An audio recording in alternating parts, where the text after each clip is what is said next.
you could become so convincing that you could get Source to come and join you in your negative contemplation, then there would be no Source and there would be no eternity. Now, don't worry about it. It cannot happen. Non-physical energy is too smart for that. Sometimes humans say, well, that's not the story I heard about God. I heard that he holds very strict standards. We say, yeah, there's a lot of confusion about what those standards are, isn't there? You're killing each other all day, every day over your discontent or non-agreement about what you think God thinks you should do. But you say, no, the God that I've heard about holds very strict, very, very strict rules. And when I keep those rules, I am loved by God. But when I break those rules, then I receive the wrath of God. Then I am condemned by God. And we say, that is a God that man has fashioned when he was outside of the vortex. Because we promise you that that which is Source, that which is the source of you, and that which is the source of all that you know, is a pure, positive energy, expanding force, evolving because of the asking that is constantly taking place on the leading edge of creation. So when we say to you, are you enjoying the contrast of your time and place? If you are over here, if you have practiced yourself into vibrational alignment, if in the moment we ask the question, you're tuned in, tapped in, turned on, in perfect vibrational alignment with who you are, when we say, are you enjoying the contrast of your time and place? You say, yes, indeed. Because the contrast of my time and place has caused me to expand way over here with all kinds of wonderful things. And now I've learned to tune myself predominantly into vibrational alignment with those things. I'm living a spectacular life in terms of manifestation. But even more important, I feel great because there's no separation between me and me. But if we ask the question, are you enjoying the contrast of your time and place? And you're standing way over here, launching rockets like crazy, but not lining up with them. I know what I don't want. I know what I don't want. I know what I don't want. I know what I don't want. Abraham, you've got to be crazy. Are you kidding? Why would I enjoy this contrast? This contrast sucks. Why would I enjoy being over here in a body that doesn't feel good or in an experience that doesn't feel good? Why would you ask such a question? And we say, we ask the question because we know the benefit of your contrast and your asking. And we know also that the most exhilarating moments of your life experience are those moments between having launched a rocket and not being up to speed with it, but turning and going. That's where exhilaration is. That's where enthusiasm is. That's where passion is. So today, as we're talking with you about anything that's important to you, we see our greatest advantage to you to coax you into the vortex. One thing you'll notice about us and about your own inner being is that we won't come out of the vortex where you are, ever. In fact, that's why you have negative emotion. If we would come out and complain with you, your complaint would feel blissful because there would be no separation. But since your inner being does not come out and complain with you, Esther can drag Jerry over there. Jerry can drag Esther over there. In other words, you can drag each other over there. And if they don't come easily, you get really feisty with them. You say, you're not supporting me. I think you should support me. How come you're never there for me? How come you're never there for me? And the correct answer to that question is because I'm over here in the vortex for me. Because if I come over there out of my vortex for you, I'm worthless to you. We can just bang over here together in misery, which justifies that until death do us part stuff that we, no matter how miserable we are, we'll stay together.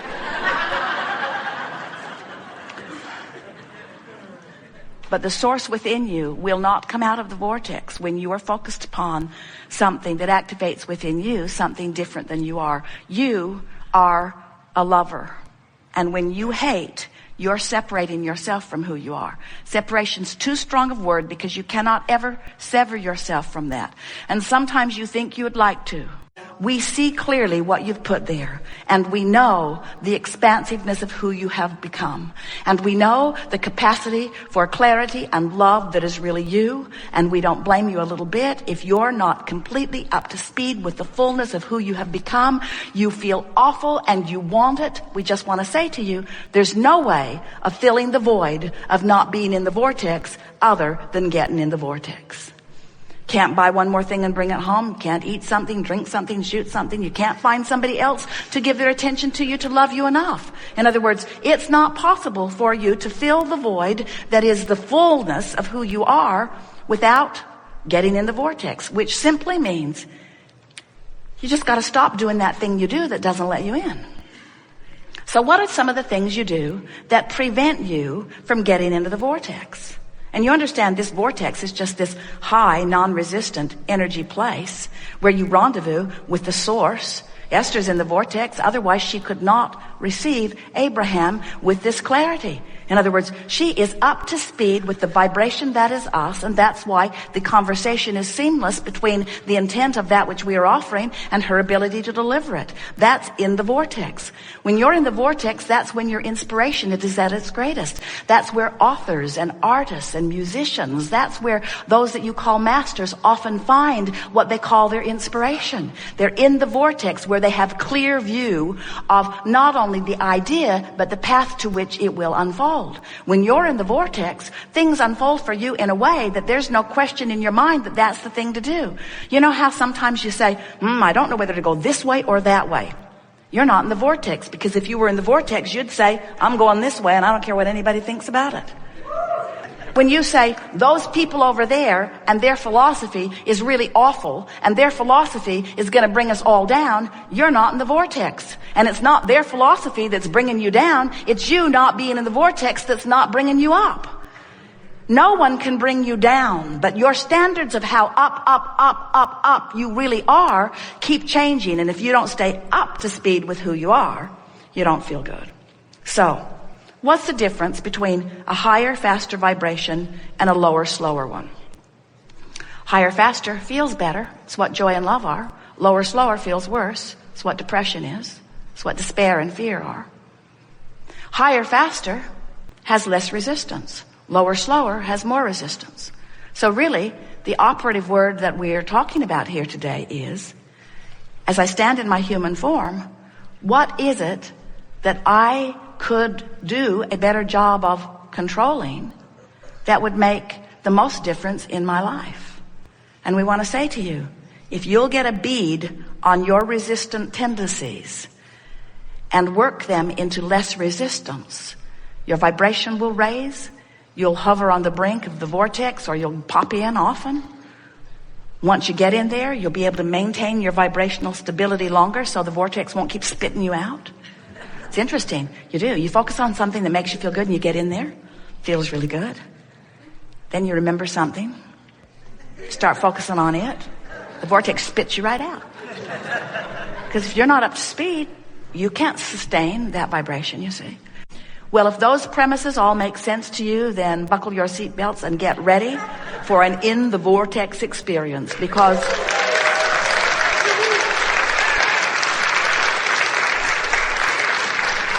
it's who you are and it's where you belong, and it's not a difficult thing to get in. And after you get in on a pretty consistent basis, you will never again feel uncomfortable about the vortex spitting you out, because you know how to get right back in. In other words, you'll just regroup and go back in and massage the thought into a way that feels better. And we'll offer you some processes that make that easy. So, what do you want to talk about? Some things. It'll be a wonderful unfolding. So just relax and accept that you'll hear what you've come to hear.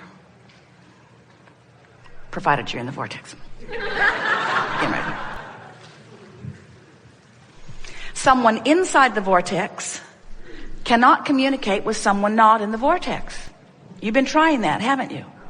You ever noticed that You're on such different wavelengths that there's no possible way. Have you ever been living something and known it fully and tried to explain it to somebody who doesn't get it?